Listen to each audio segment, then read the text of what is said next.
Kita ke informasi pertama, Saudara. Polres Padang Pariaman menetapkan seorang tersangka baru kasus pembunuhan gadis penjual gorengan.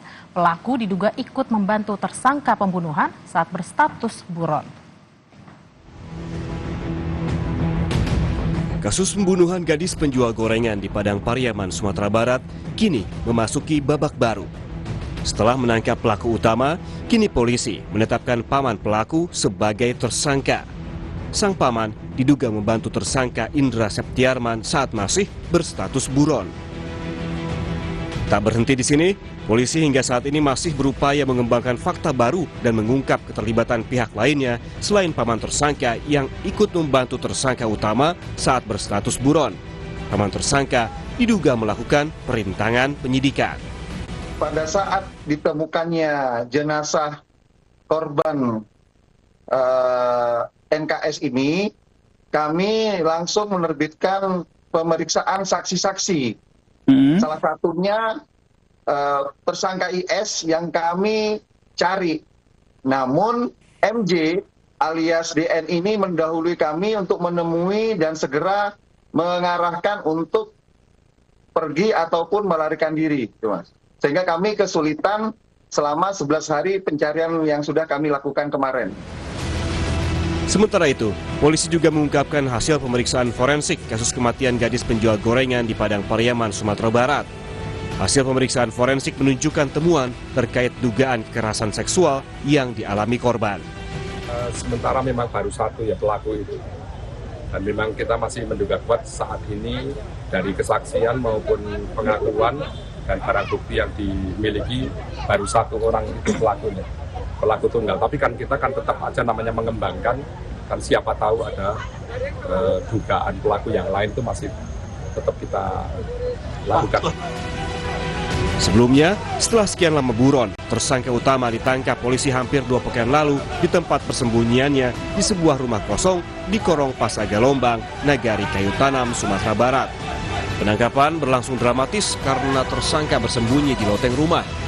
Atas perbuatannya, tersangka dijerat pasal berlapis dengan ancaman hukuman pidana mati atau minimal 20 tahun penjara. Tim Liputan, Kompas TV. Kita langsung sapa jurnalis Kompas TV Dario Yohanes untuk mengetahui informasi terkini perkembangan kasus pembunuhan gadis penjual gorengan di Sumatera Barat.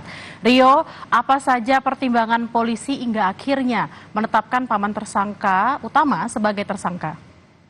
Ya, Bella dan juga saudara, dalam pengembangan kasus penyelidikan kasus pembunuhan terhadap gadis penjual gorengan, memang beberapa hari yang lalu, Polres Padang Pariaman itu menetapkan satu tersangka baru yang tak lain adalah paman dari tersangka utama.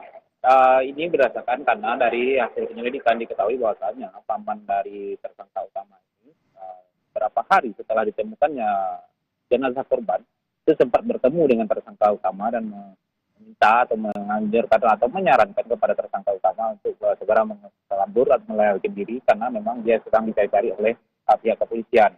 Nah, dalam hal ini polisi melihat itu dia melanggar pasal 221 KUHP tentang perintangan penyelidikan, sehingga pihak kepolisian itu menetapkan dia sebagai tersangka karena ini menyulitkan polisi dalam melakukan penangkapan sehingga tersangka utama itu buron sampai 11 hari. Memang dalam aturannya ancaman hukuman di bawah 5 tahun itu tidak harus dikenakan hukuman kurungan dulu, tapi berdasarkan dari keterangan polisi ternyata paman tersangka utama ini juga terjerat kasus yang lain, yaitu kasus tentang 362 pencurian, sehingga polisi tetap melakukan penahanan terhadap tersangka DN ini. Demikian, Bella. Dari pemeriksaan polisi, apakah masih ada kemungkinan bertambahnya tersangka lain selain paman tersangka, Rio? Ya, Bella, sampai saat ini polisi terus mengembangkan kasus ini, penyelidikannya terus dikembangkan. Polisi akan lebih mengorek informasi lebih dalam lagi dari tersangka utama dan juga tersangka DN ini. Dan tidak tertutup kemungkinan ada tersangka lain yang ikut membantu atau merintangi penyelidikan polisi selama tersangka utama ini menjadi buron dalam 11 hari itu. Demikian, Bella. Bagaimana perkembangan penyidikan terhadap tersangka utama dan apakah pelaku dalam pengaruh narkotika, karena kita ketahui bahwa tersangka merupakan residivis kasus narkoba, Rio? Ya, untuk terkait kasus narkoba, keterlibatan tersangka utama dalam narkoba itu memang setelah penangkapan pihak kepolisian langsung melakukan tes urin terhadap tersangka utama ini. Memang dalam hasilnya Kapolda Sumbar menyebutkan bahwasanya urin dari tersangka utama ini, IS ini, negatif dari narkoba. Namun dalam hal ini pihak kepolisian tidak akan menutup penyelidikan, tapi akan melanjutkan penyelidikan terkait kasus narkobanya ini, karena dalam beberapa waktu sebelum dia ditangkap, pihak kepolisian mendapatkan barang bukti berupa tas yang milik tersangka utama ini, di mana di dalamnya juga terdapat perlengkapan alat-alat untuk mengisap narkoba jenis sabu. Dan untuk itu memang pihak kepolisian akan menyelidiki ini lebih dalam tentang dari mana tersangka utama ini bisa mendapatkan barang bukti narkoba tersebut. Demikian, Bella. Baik, terima kasih Rio Yohanes langsung dari Sumatera Barat. Selamat bertugas kembali.